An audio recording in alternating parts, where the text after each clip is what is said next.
วัสดีครับสวัสดีเพื่อนๆชาว YouTube นะครับอยู่กับผมบักตอซูโม่ครับคลิปนี้ผมพามาดูทีมงานสทนครับเนี่ยทำงานวันแรกครับหลังจากจอดไปเกือบเป็นเดือนครับนี่ฝนตกหนักครับนี่ครับกำลังเปิดที่กั้นน้ำเอาไว้ครับนี่ไม่ให้น้ำไหลลงไปในบ่อ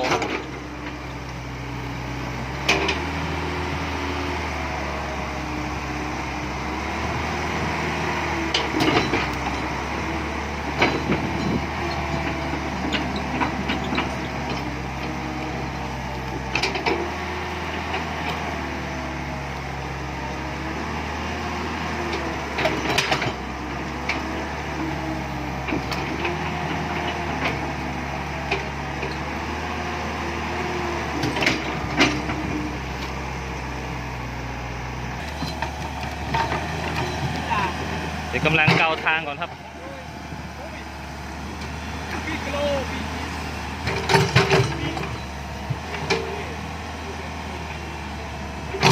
ต้องเปิดไอ้ชั้นดินเปียกออกครับเนี่ย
ดูคันที่2ครับของเซแม็ก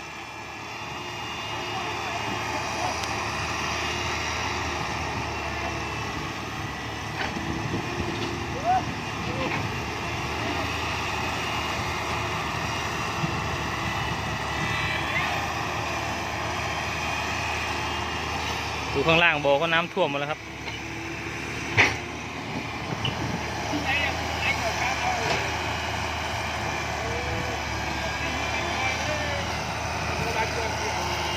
วิ่งโรงงานเหมาเหมือนเดิมครับนี่แต่ว่าเที่ยวแรกก็ลองทางก่อนครับใส่พอดี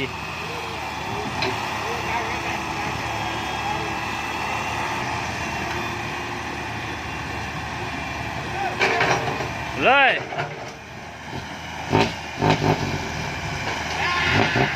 โอ้จอกแท้เฮ้ยบางฝุ่นใหม่เอ้ยขาดแน่นอนบางฝุ่นแหละ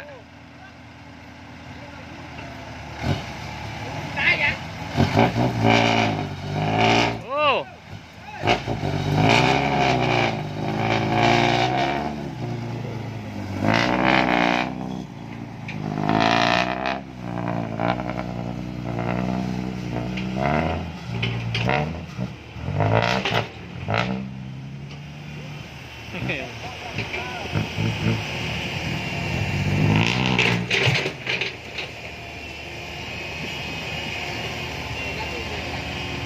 มาดูของเซเตอร์ครับ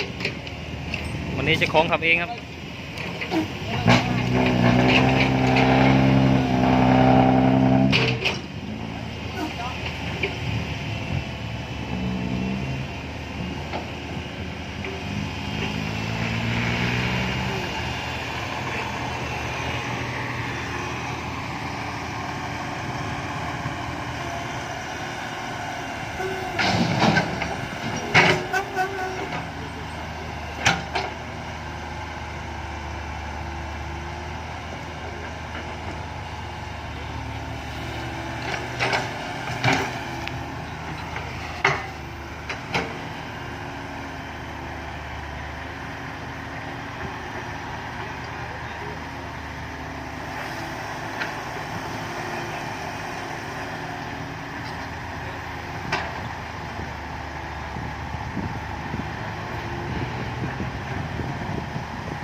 ไปเลย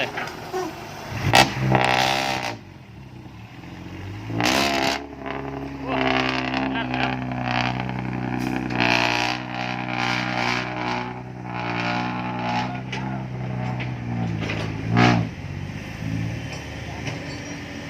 โอเคครับสำหรับคลิปนี้ก็ขอจบเพียงเท่านี้ก่อนครับ